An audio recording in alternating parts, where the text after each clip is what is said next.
For decades, researchers thought that whether or not you needed glasses was just a matter of genetics. And it partly is. Having one myopic parent doubles your odds of being nearsighted, and having two increases the odds fivefold. But human genetics don't change this fast. The abruptness of this increase suggests that this change is environmental. Something about the way we live today is making it harder and harder for people to see at a distance. So what could it be?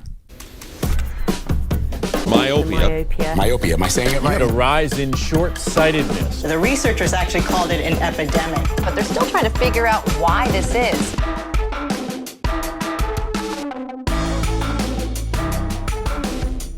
Most people are born with eyes that are too short from front to back. In this shape, the lens focuses images behind the retina. That's the light-sensitive tissue at the back of the eye. That makes the eye hyperopic, or farsighted, blurry up close and clear from far away. But as we grow up, our eyes grow too, until they reach a spherical shape. In this shape, the lens focuses light directly onto the retina and produces a clear image.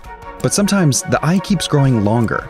In this shape, the lens can focus up-close images onto the retina, but at a distance, images focus at a point in front of the retina, making distance vision blurry. So all of us with myopia just have eyeballs that have grown too long. The eye does not look like a basketball anymore. It looks more like a rugby ball. That's Xiangmei Cao. She's a myopia epidemiologist and physician in Singapore. So what's making more and more people's eyes grow longer than they should? The evidence points to the way we spend time in childhood and adolescence. That's when our eyes grow fastest, so it's when most people's myopia develops and then stabilizes, though it can develop later if you abuse your vision enough. Two factors in particular have the biggest influence: near work, or the time that we spend looking at things up close, and how much time we spend indoors. Exposure to bright outdoor light stimulates the production of dopamine in the retina. This neurotransmitter regulates the eye's growth. Without enough dopamine, the eye doesn't know when to stop growing. And indoors, it's hard to get enough. The light from the sun has up to 100,000 lux on a sunny day, whereas in a room, the light levels generally are only about 200 to 300 lux. But between electronic devices and early emphasis on academics, eye experts believe that children today are growing up with a combination of too little daylight and too much time doing things up close. And nowhere is that more apparent than in East and Southeast Asia. Children in Asia are not spending that amount of time outside. This could possibly be because of the education system. It has become much more competitive. The children have a lot more homework. They attend tuition centers and they spend more time reading and writing.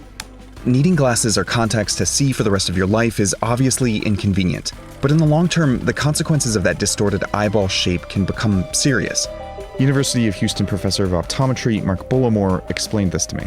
You're born with a finite amount of tissue that make up the various coats of your eyeball. Excessive elongation of that, quite simply, places additional stress on those structures. The retina's been stretched so much that it starts to break and then sort of peel off like an old piece of paint. The longer those eye structures are stretched, the higher the risk of disorders like myopic macular degeneration, retinal detachment, glaucoma, and cataracts. So we're finding this almost linear relationship between the amount of myopia and the risks into your vision later in life. And the earlier a child becomes myopic, the more serious their myopia can become, and the greater the risk of debilitating conditions, which means it's important to intervene as early as possible. But the first line of defense is prevention. The simplest and most effective way to prevent myopia is to get kids to spend more time outside. In Taiwan, the government introduced a nationwide program in 2010 encouraging schools to get students outside for 2 hours every day. It appears to have successfully reversed a 40-year-long increase in myopia rates. And since 2001, Singapore has funded public education promoting time outdoors and conducted annual vision screenings at schools. And it seems to be working.